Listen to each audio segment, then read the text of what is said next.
You're listening to Edge Radio TV.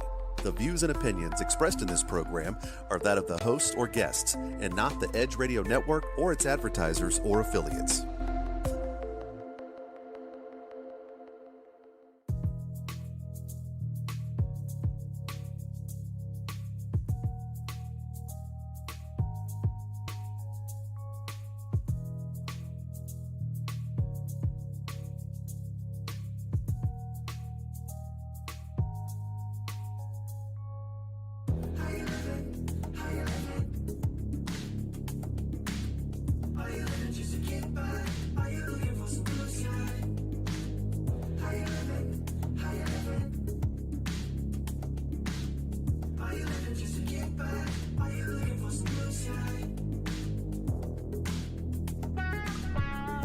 And welcome to Edge Radio Network and How You Living.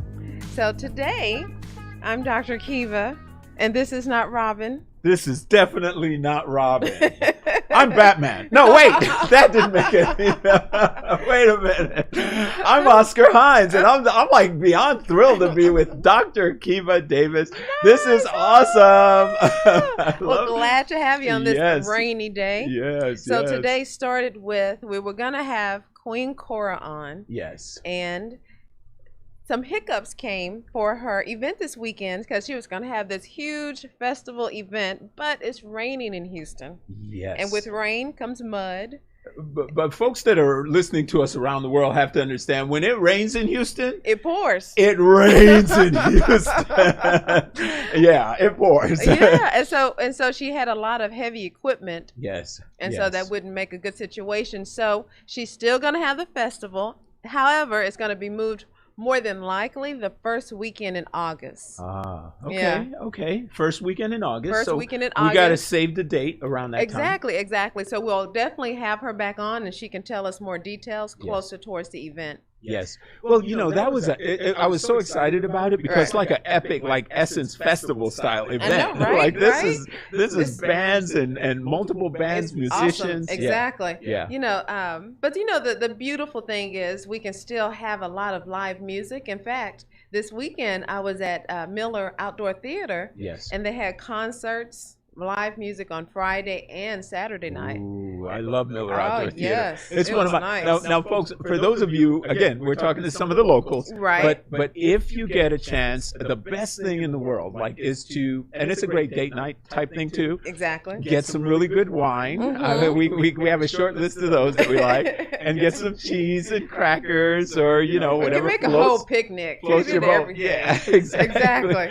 And then you just get a nice spot on the hill, and you just get a chance to like stare up at the stars. And people say, "Oh my God, it's so hot." Truth is that when you're on that hill, there's a nice breeze normally. Yeah, and it really is. I mean, because the concerts usually start at about maybe 8:30. Right. And so the sun is setting. Yeah. But anywhere you are, if you have an opportunity to go outside and get some fresh air and listen to music, definitely check out and see what's going on in your city, because sometimes people don't even realize what's going on in their own city. Yeah, but just because you're a doctor, you're holistic, just from a health standpoint, maybe let's just talk to the folks a little bit about the benefits of something like what we're talking about, right? Right. Because it elevates your emotions, your serotonin levels go up, your dopamine goes up. These are the feel-good hormones. Yes. And if you're snuggling on that hill, your oxytocin and your vasopressin. All right, I'm talking nerd right now. And then also just keeping it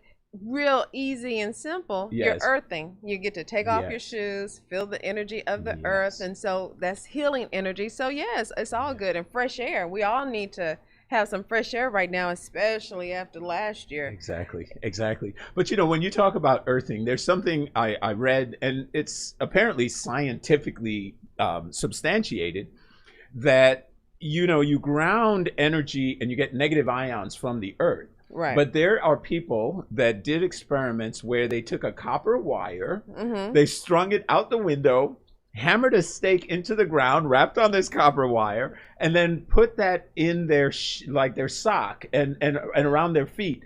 And apparently they were recharging negative ions, and this thing was charging them up. improving their immune system, helping their white blood cell count, reducing inflammation in the body. I mean, it was astounding when you saw all these health benefits that came from this grounding that you're talking about. So, that makes me think of two things. One, wow, the earth has awesome energy and crystals do work, right, Robin? Yes. And then two, some people have too much time on their hands.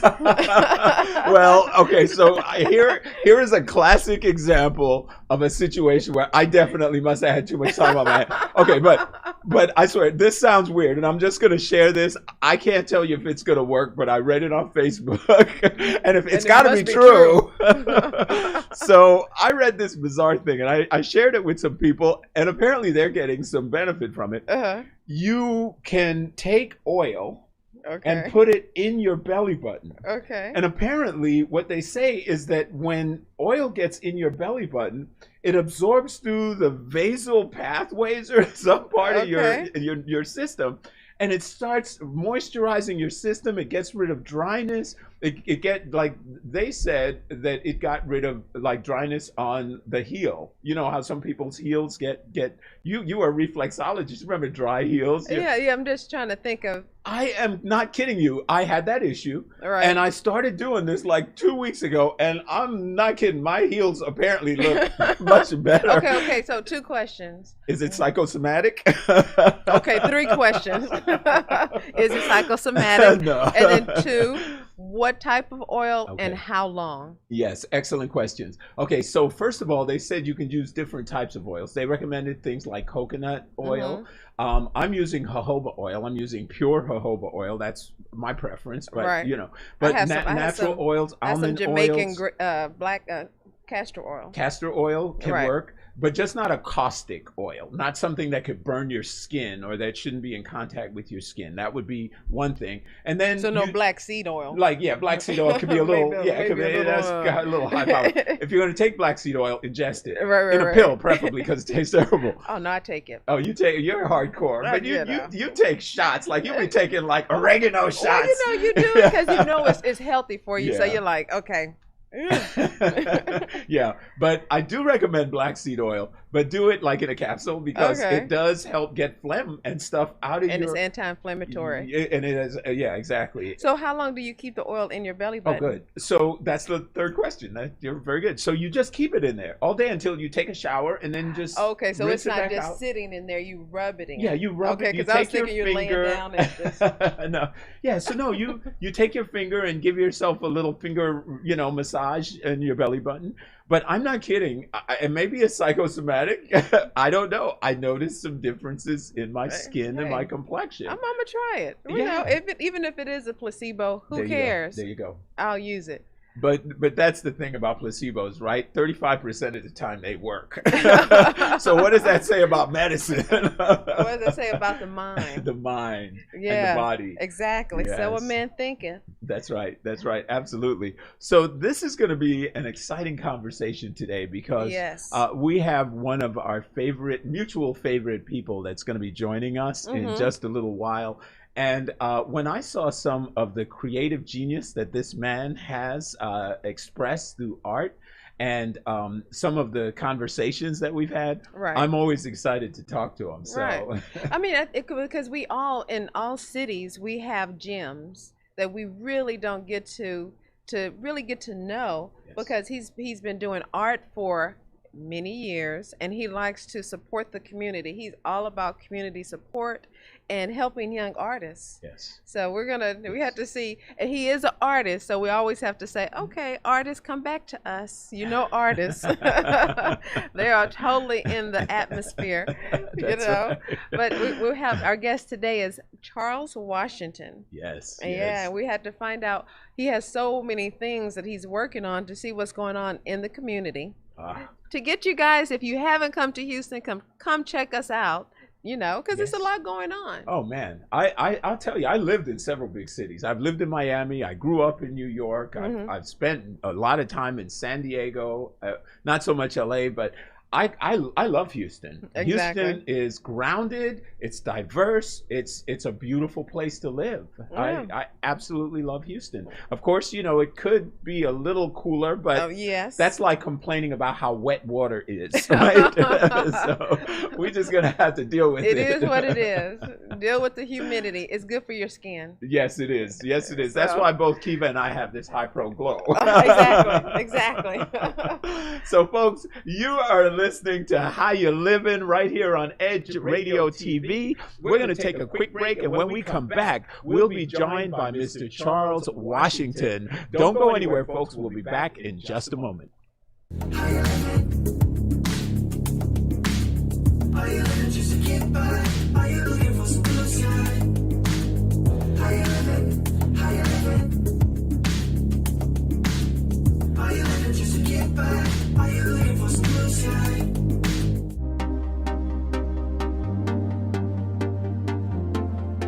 Hey y'all, I'm Robin B. And I'm Dr. Kiva. And we just want to know how you living? Join us every Monday at noon Central Standard Time here on Edge Radio TV. Take care. When people stop talking to each other, society is on the edge. Let's bring them back. Edge Radio, because truth still matters.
When people stop talking to each other, society is on the edge. Let's bring them back. Edge Radio, because truth still matters.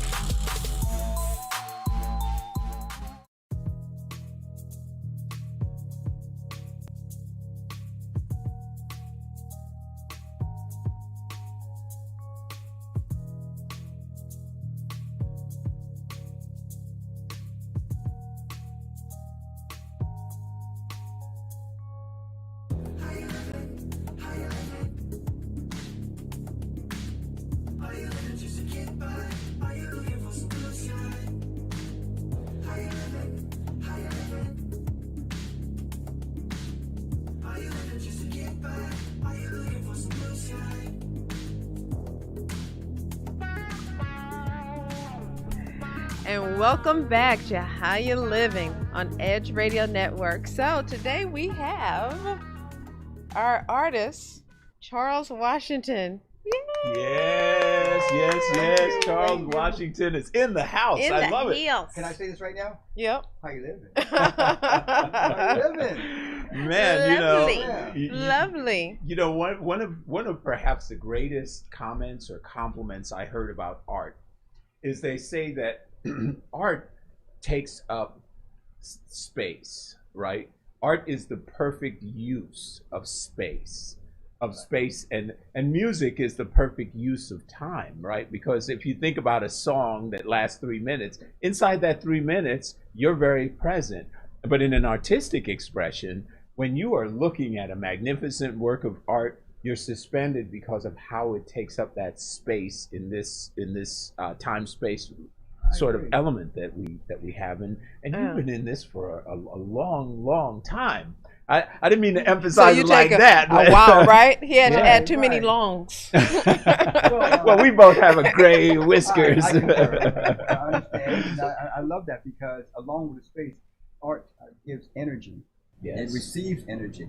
And also it gives reaction.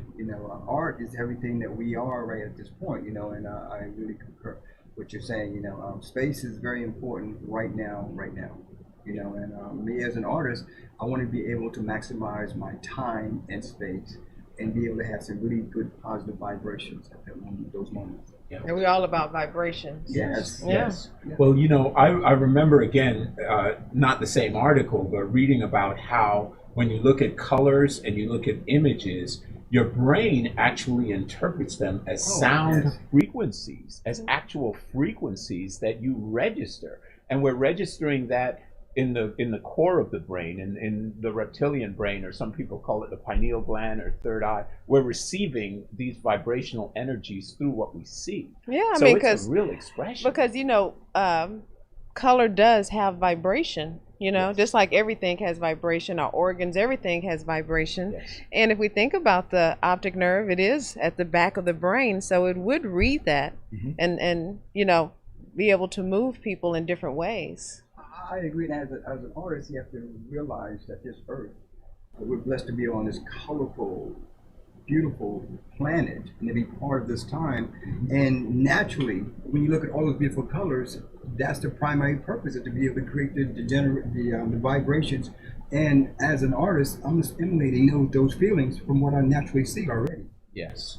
So you look at those colors, those energy that's created from the colors that are already here. A true artist will take that in and bring it and then project it back so we can all understand it. Yes. Well, that being the case, so when you first started to become an artist, you came out the womb as an artist. So came out painting, said, "Mama, hold on, I gotta finish this." I had this in my subconscious mind. Yeah. So was this an epiphany that you've had initially from just thinking about vibration and art and how we relate it as to move forward as a community, or is this something that developed over time with you in the space of being an artist? Well, that's great. That's a great point. As a child, you grow through the moment, but when you do grow, you take in all of the things that's around you, and then you project it for who you are.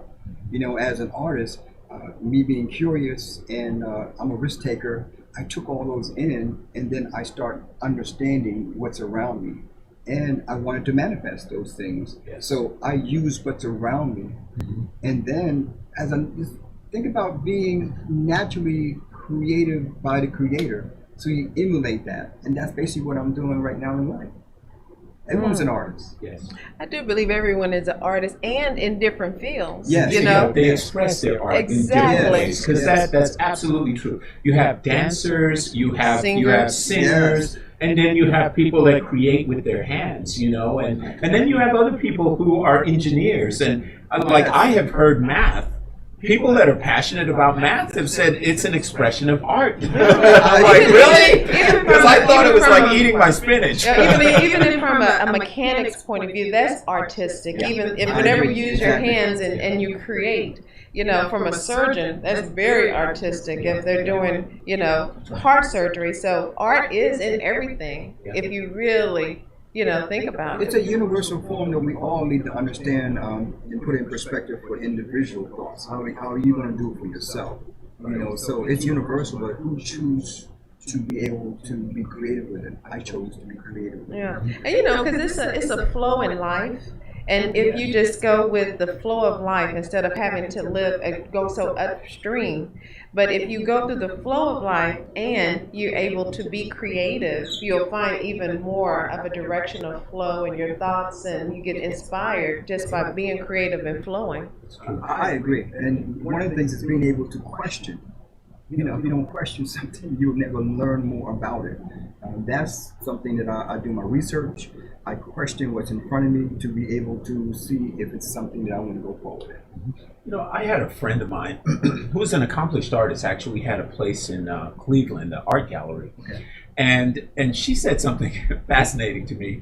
She said that when she immerses herself in a project, she cannot break.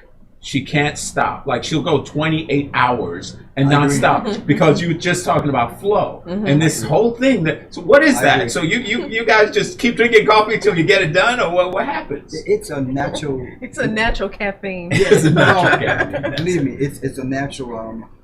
I guess inner sensation that you want to be able to fulfill, and it's difficult to explain. For example, think about Jordan. He has something that he has inside him that gets him to a certain level. Yeah. Everyone has it. It's who has the ability to tap those things, those resources that you have. Yeah. And as an artist, you have to know the combination. And at times, it's difficult for me to find that combination. But when I get locked in, it's like going down a rabbit hole. You may not, it's difficult to get out. Wow. So your innate talent doesn't. You have an innate talent. And then you have a project, you have sort of a plan, an idea of what you want. So you're saying that if you go down and you're not feeling right, it's not going to look the way you want it to look. You've got to abort the mission. I mean, what happens then? It's about counseling your project. I ask my project, what do you need of me? What do you want me to do with you? Wow. That's the question. And it's a mental and physical thought I put in place. You know, that explains a lot. So if you look at, say, whatever you're doing, if you're using products that are different, that's not conventional, Exactly. If you're looking at a piece of wood, if you're looking at a canvas, you really have to get quiet to hear that inner guru to be able to tell you what to do. And so now I get why they have to just shut down and get quiet to be able to listen. You have to learn how to be still. Exactly. That's very good. And balancing the vibrations that's in front of you. Because everything that you place in front of you, they're vibrations. How do you put them together? So when someone looks at it, everything's balanced. They say, "Oh, there's something about that. I felt something when I see it." But it's how you put that recipe together. Yes. And it all comes from natural experience, having a mentor, being able to have experience in life that you can actually conjure up from out of your soul. So now, how long have you been an artist? Didn't recently you have an exhibit looking at your work for the Lifetime, or what was that about? That was a really emotional experience because during the pandemic, you really sit and you find who you are as a person, and you analyze yourself. You become the person that's on the couch. Then you become the person that's actually talking to the person on the couch. So I say, okay, and I had an opportunity to be able to do a show, a one-person show in Clear Lake. I said, Charles, you have 42 years of your work. Who's Charles Washington? Who are you? So I use my work to be able to show the different episodes in my life, but also it's not about me, but it's how other people experience seeing what I have done, so they can check themselves. Yeah. So that was the conclusion of where I'm at right now, because it made me more understanding about myself and the people around me, and the direction and my assignment for what's coming up. So when you're at the exhibit with the 42 years, was it from things that were actually created 42 years ago, or you created everything now with the sense of who that person was 42 No, it was, years ago? I have pieces that are actually 42 years old. Oh. So and young artists, sometimes they don't think at that level. They see a piece, they say, oh, wow, I had a great experience doing this piece. And I said, well, it's a year old.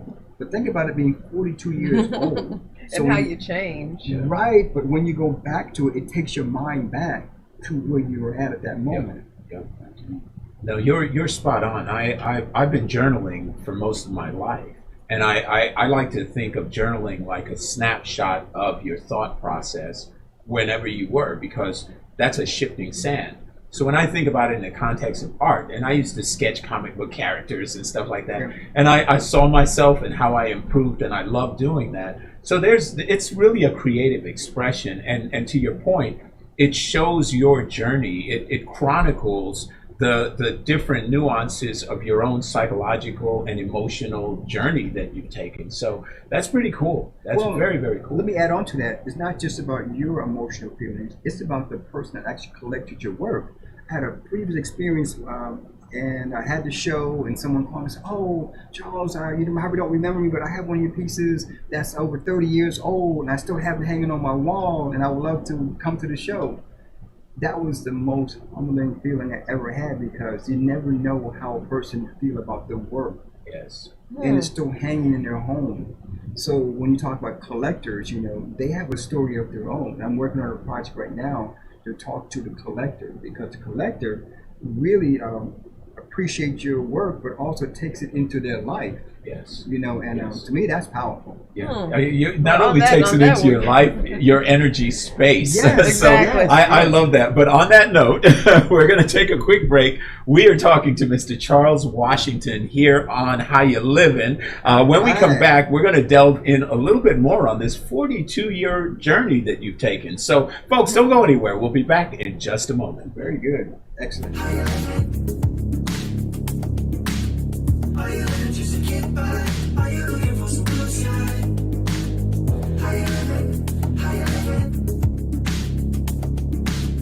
Are you living just to get by? Are you looking for some blue sky?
Aren't you tired of not getting what you want in bed?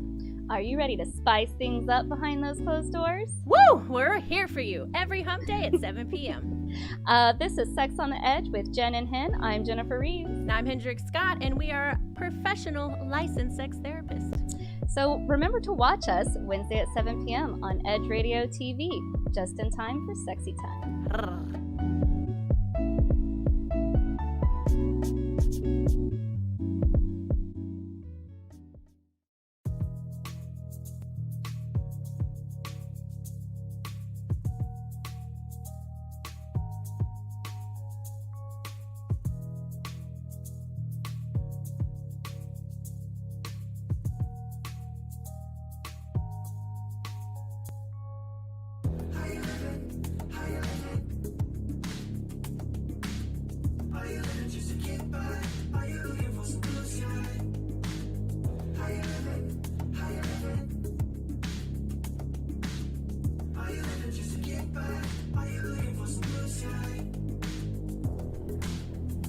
And welcome back to How You Living on Edge Radio Network.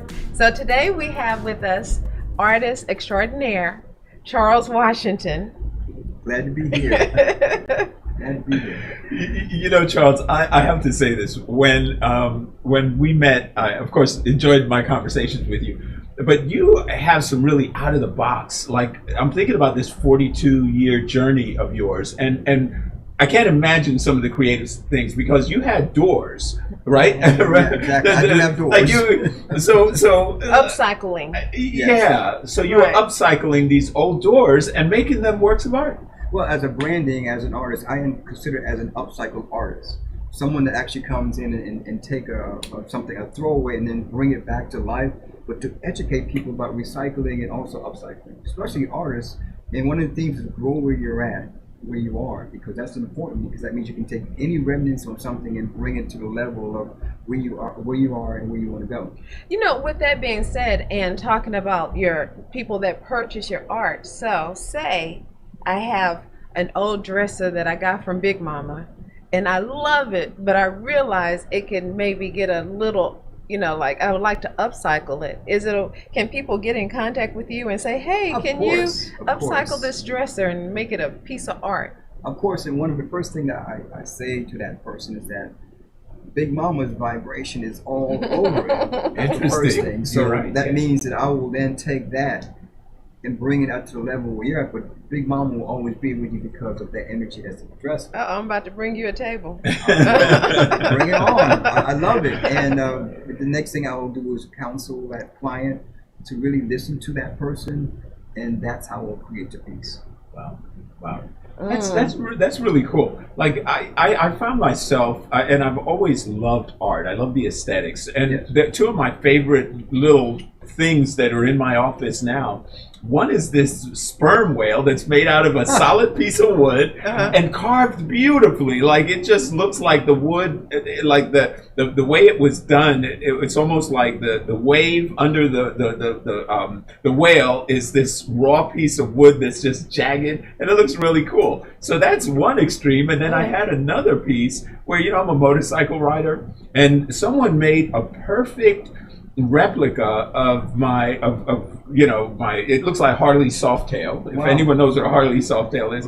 And it's a perfect replica, but it's done in Coca-Cola can, like in tin Coca-Cola can. Not that I'm a Coca-Cola drinker, but I was like, wait a minute, this is a Coke can. And all of it was done that way. Of course, they fashioned the wheels as, you know, little plastic wheels on it, but everything else was all done by little, you know, strips of Coke can.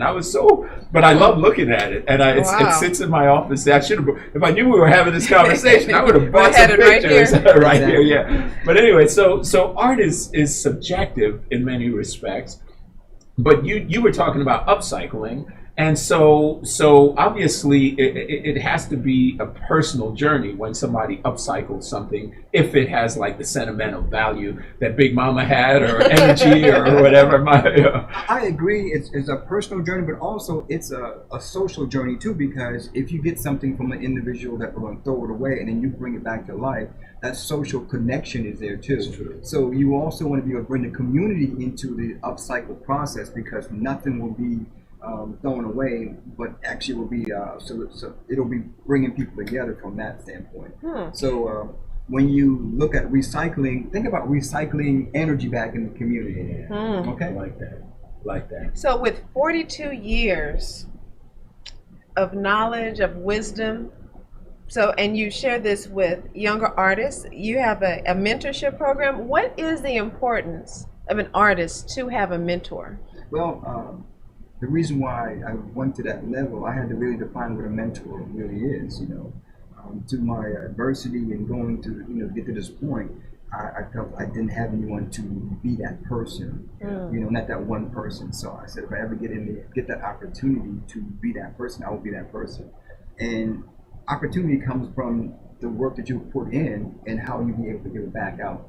You know, so the mentorship is about building a good solid group of creative minded people around you. So even me as an artist will keep me in the center rising, because if you have people that have knowledge about what they're doing and they share with others, people understand you and your art more. Yes. You know, so as a mentor, I want to be able to teach the business part of it, how to deal with the social part of it in your community, and how you can be the best human you can be.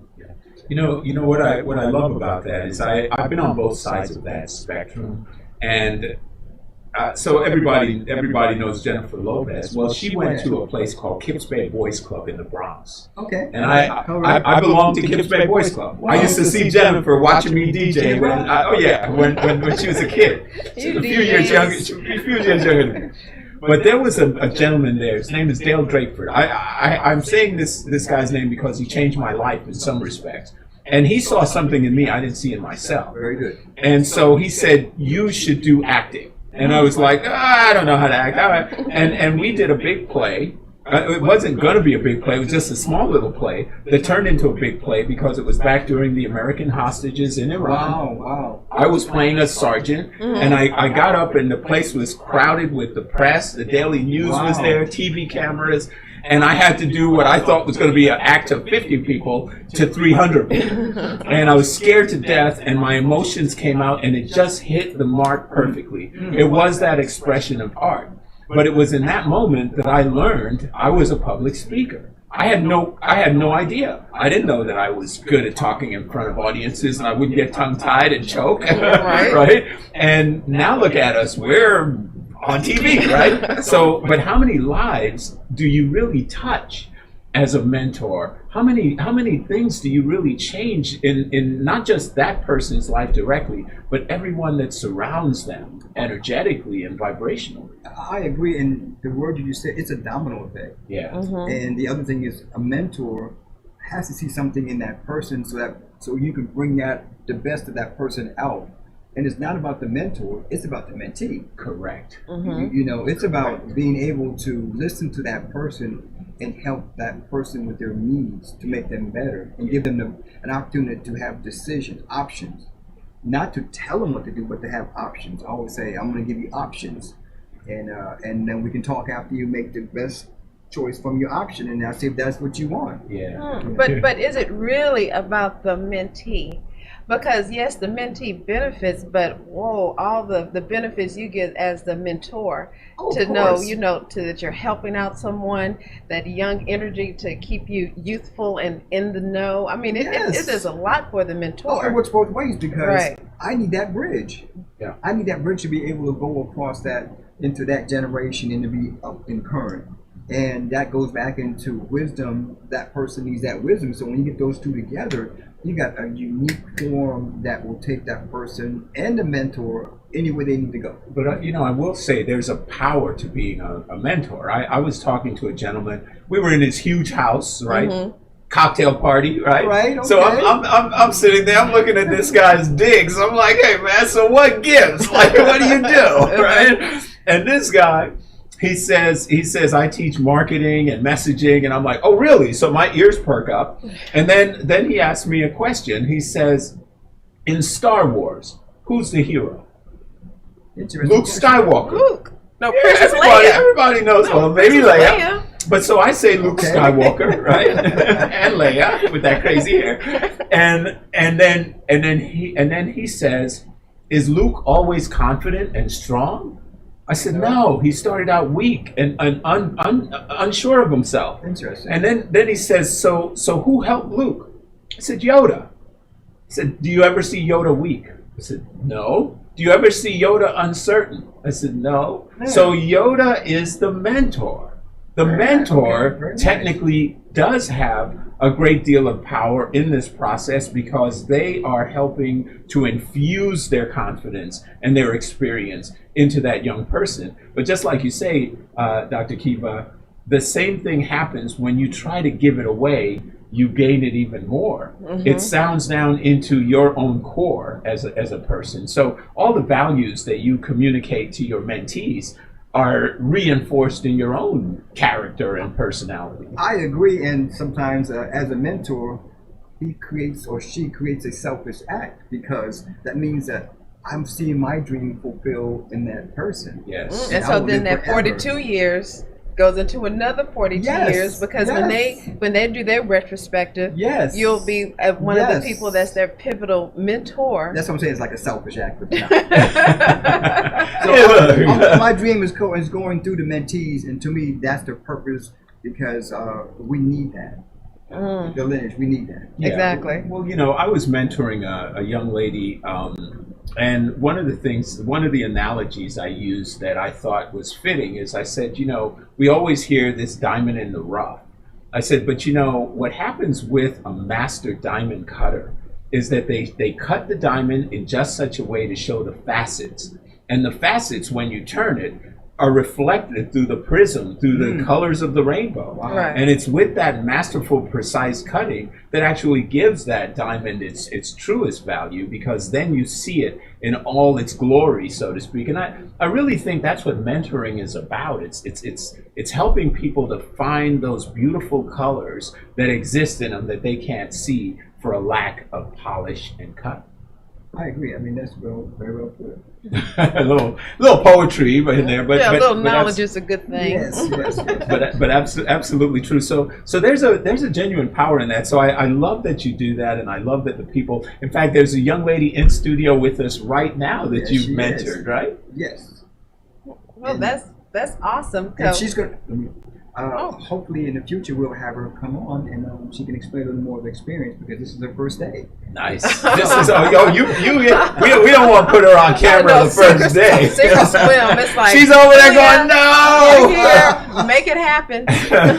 So stay tuned. Stay tuned. Yeah, she's very beautiful, and also she is knowledgeable too. So awesome. So she'll be back. I love it. I love nice. it. Well, I love that you do that.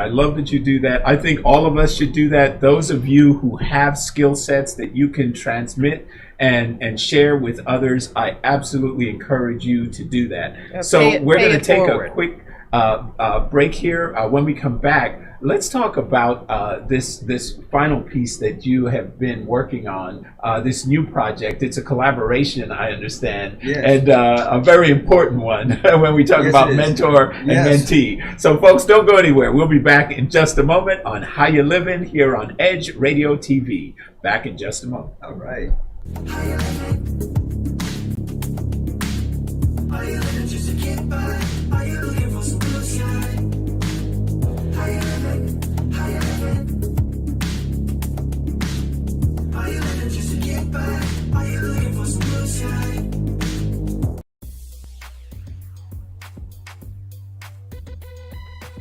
The Natural Nation Network is really about taking control of your health physically, spiritually, emotionally, even intellectually, because there's so much out there in misinformation. There's a lot of people now that are suffering from all sorts of diseases that they really wouldn't have to suffer for if they had better information.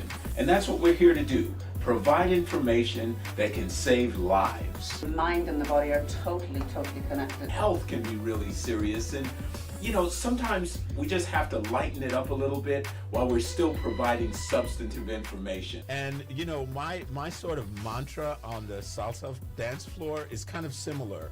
I tell somebody, if you make a mistake twice, it becomes a move. Okay.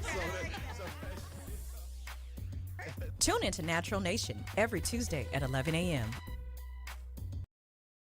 5, 4, 3, 2, 1, 0, ignition, liftoff.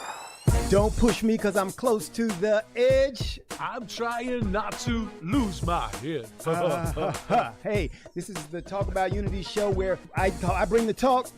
And I bring the unity. And together we talk about unity.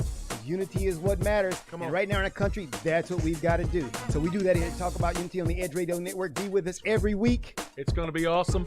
It always is. And I tell you what, the more we seek first to understand, then be understood, we make progress. And we like to do that. And that's why everybody's on the brink. We love what we do at Edge Radio because everybody's on the edge. We bring them back from the edge and we bring the unity. So we're just glad to Edge Radio Network every Tuesday morning, 10 a.m. Talk about unity because here at Edge Radio Network, truth still matters.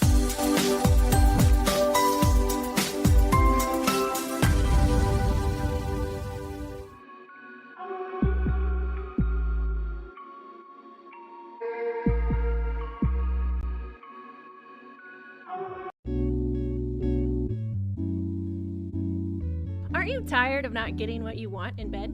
Are you ready to spice things up behind those closed doors? Woo! We're here for you every hump day at 7 p.m. This is Sex on the Edge with Jen and Hen. I'm Jennifer Reeves. And I'm Hendrik Scott, and we are professional licensed sex therapists. So remember to watch us Wednesday at 7 p.m. on Edge Radio TV, just in time for sexy time.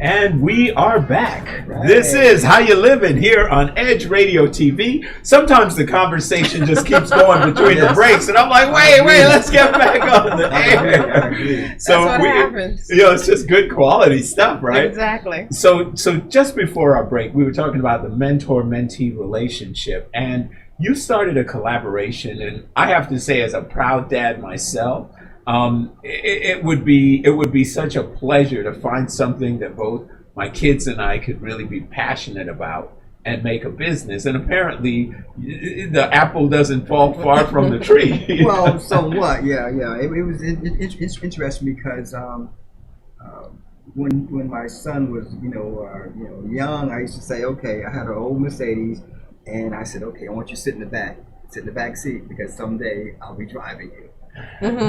Yeah, that was always that conversation. My son, he's actually into music, and about a year ago, we said, well, let's see what we can do. So when the pandemic came, we really got serious about actually working together, and it's called the Pop-Up Place. It's on Alameda, and it's a sculptural garden, but it had some things that were missing, and talking to my son, we had a good conversation about how to be able to bring different generations together. Yes, that's important. Yeah. And also, he's very talented. He has some fantastic ideas, and I have to learn that I'm mentoring people. She was my first mentee. Right. And right now I feel that we have the best conversation. Other than this being my son, he's my best friend. And also, he's co-owner, with my partner. Nice. So for those that aren't familiar, so we're looking at a area of town called Third Ward. Yes. And it's an area where there is a lot of cultural arts and development that's going on. And so you have the pop-up place in that area. Right, it's on Alameda, and as you said, the Third Ward, it actually became a cultural district recently. They call it the Museum District. I think they got designated from the city of Houston. Yeah, a cultural district. So it's beneficial because that means that we as artists, we need to be the ones that come sit to the table, because that means it's tourism and also preserves culture. And it creates a platform for different ages, which we need to be part of that. And so it was the city of Houston that looked at Third Ward area, which is close to all the museums. Yes. And so that particular area they designated as the cultural. Yes. Okay, so it's designation. So when people come into the city of Houston, they can go to City Hall or whatever, and it'll be an area that they were telling them about. Exactly. Wow. And it's important that artists from all different venues or just different thoughts to be able to be part of that, And you're talking about the Renaissance. This is part of the Renaissance that we all need to be able to take part in. Do you find in your experience that art is a cultural phenomenon? In other words, is there this culture gravitates to this type of art, that culture gravitates to that type of art, or is it a universal expression of appreciation? I would go with a universal expression of appreciation because, you coming from New York, you see how all those culture actually come together. Yeah. There's some separations in there, but they come together. Houston has to learn how to be able to bring those culture together and to be able to appreciate both cultures along with respecting their own. And that's something that we really need to be working on. Right? Well, I could definitely see it coming together, because if you think about dance, so you have dance that have movement, has color, and then you can have an expression of that through a visual art of art that also brings it together with music and vibration. So it is a true expression. I agree. Across the board. Well, yeah, that's a space that I love, because, like, I'm a salsa dancer, right? And salsa, the word salsa. I heard you pretty good. I heard you pretty through good. the grapevine. But salsa, the word salsa means a mixture. Yes. It literally is. But if you go back into the origins, you'll see that it's African drums. And then there's the vibrations of those drums, and there are even different types of tribes and different types of drums. And then there were also Spanish influences that came in from the Spaniards and some of the classics. And so I view art in a very similar way. A lot of times it is a fusion, sometimes a gumbo, if you will, of different types of influences. So inside that space where art is this melting pot, are there particular areas that you feel that you're drawn to in terms of your own expression, or do you move through those different mediums? Well, the first thing is that you have to respect the culture that's already there. Pay homage to that. You know, because if we don't do that, if we don't accomplish that, we're not creating the full effect of what we're talking about. Because that means if you take a culture and then you bury it, and then you put all your culture on top of it, you forget about that culture. And since the changing of Third Ward, we need to be able to say, this is where it started. It didn't start when you got here. Right. It's been already here. Appreciate it, and then work from there. Yes. That's the difficult thing to do when you have people coming in from all parts of the world, when they don't respect the culture that's already there. But in order for them to respect that, the people that's already here, they have to be able to bring that culture out and share it. Right. You say, and don't conform. Yes. Get respect, and then you start moving together. And that's what I love about the pop-up place, because it is an outdoor venue. Yes. And when you walk in, you get to see all of Mr. Washington's work. A lot of it is, what I dig, is jazz influence. And so I know there's coming up in some time, we're going to have some jazz at the pop-up place. Yes, we are. Yes. See, we were trying to wait, but since you brought this up, just to drop a little nugget. Yeah. Okay, teaser. Let me say a little bit something. There's a well-known guitar player. His name is Joe Kamush. Oh, yeah. And we talked. He just retired. Oh, really? So he said, I'm ready to do some other things that's into the community and also into music. And so Joe and I, we are collaborating right now to be able to do something special at the pop-up, but also in Third Ward. So stay tuned. Oh, stay tuned. It's and that would be like on a Saturday or a Friday or what would that typically fall on? Because I got to go see this now. Now number one, it's family orientated, and it's going to be when it cools down a little more. Yes. So we'll be able to give it. So it's going to be on the weekend, but it's about the family and about entertainment, about art, and about bringing everyone together. Harambe, bringing people together. The pop-up place will be a great opportunity. So with that being said, if people to keep up with what's going on with you, do you know your Instagram and your website? Yes, we got a Harmony Art Gallery website. Spell that for us. Okay. Harambe. So just look it up, and also Artist Charles Washington. Just Google Artist Charles Washington. It has all of the information, and Instagram, the pop-up place. The pop-up place. Please be a follower, please. Excellent. So the pop-up place on Instagram, or just Google Charles Washington, artist, and it'll share everything that you need. Yeah, because I know for sure the pop-up place is having a poetry slam coming up real soon. We have a list of things going on. That's already scheduled if you're curious about going to hear some poetry. But the pop-up place is somewhere you can come in, relax, and enjoy the experience, and the experiment if you're an artist, but to come in and enjoy the experience if you're someone that just want to come and chill. Mm-hmm. The doors are always open. And if you need a mentor. And fantastic music. Yes. Exactly. Yes. Wow. That's great stuff. This has been an amazing conversation. I love this, man. Every time I come to How You Livin or in Edge Radio, I get a great experience, but I have great people around me, and I'm you guys are my best friends. Oh, awesome. Well, thank you so much for joining us today. It's been a pleasure, folks. We've been talking to artists and mentor and entrepreneur, Mr. Charles Washington, here on Edge Radio TV. Yes. It's been a pleasure. I thank you so much for co-hosting. What a treat to be able to hang out here. And Miss Robin, I hope you are out there enjoying your time. I know she is. She is. And the next time we see you, you know we got to ask the question. Yes. How you living? I was on time with that. Yay!